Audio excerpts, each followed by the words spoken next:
আমাদের একটা আপুকে ওখান থেকে ধাক্কা দিয়ে ফেলে দেওয়া হয়েছে, একটা ভাইয়ের পা ভাঙছে, সে ঘাট ধরে ধাক্কা দিয়ে ফালাই দিয়ে বুট দিয়ে পাড়াইছে, পুলিশ মেয়েদের ওইভাবে মারছে। ইউআইইউ এর ফ্যাকাল্টির উস্কানিতে পুলিশ সদস্য আমাদের উপর অতর্কিতভাবে হামলা চালায়। প্রাইভেট ইউনিভার্সিটির ছেলেরা রাস্তায় মাইর খাইছে, ওদেরও রাস্তায় নেমে আসতে হবে। ওরা রাস্তায় এসে কথা বলবে, যা সমাধান হবে রাজপথে সমাধান হবে। আমাদের আপনারা হয়তো অনেকদিন ধরে, আজ 2 মাস ধরে দেখছেন যে আমাদের ইউনাইটেড ইন্টারন্যাশনাল ইউনিভার্সিটিতে আমরা রিফর্ম টু আন্দোলন শুরু করছিলাম ভিজি স্যার এবং নুরুল হুদা স্যারের পদত্যাগ নিয়ে এপ্রিলের 26 তারিখ।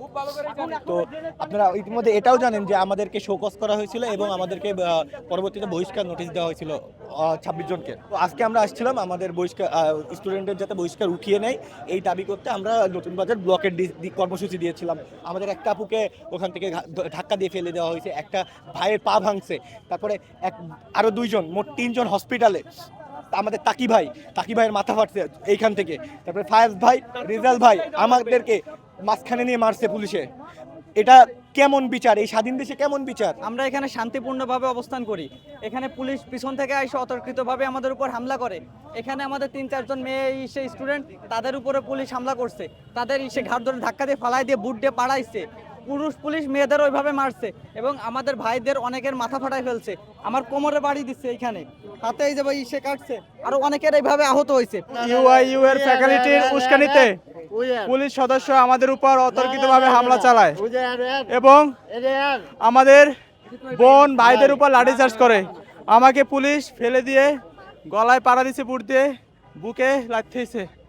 এবং আমাদের এখন মূল 2টা দাবি, আমাদের যে 25 জন ভাইদের যে বহিষ্কার করা হচ্ছে তাদের বহিষ্কার আদেশ প্রত্যাহার করতে হবে এবং এই দালাল পুলিশ, গোপালী পুলিশ, এদের অবিলম্বে প্রত্যাহার করতে হবে। ওরা আমাদের উপর অ্যাটাক করেছে, ওদের ইউনিভার্সিটিতে কথা বলার কোনো ধরনের জায়গা নেই।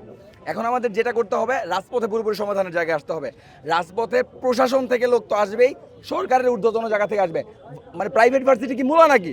জুলাই অভ্যুত্থানে 18 তারিখের পরে থেকে পুরোপুরি আন্দোলনটা চালিয়ে নিয়েছে প্রাইভেট ইউনিভার্সিটির ছেলে। এখন ওরা ক্ষমতায় বসে বসে মধু খাবে, এটা তো হইতে পারে না। প্রাইভেট ইউনিভার্সিটির ছেলেরা রাস্তায় মাইর খাইছে, ওদেরও রাস্তায় নেমে আসতে হবে। ওরা রাস্তায় এসে কথা বলবে, যা সমাধান হবে রাজপথে সমাধান হবে।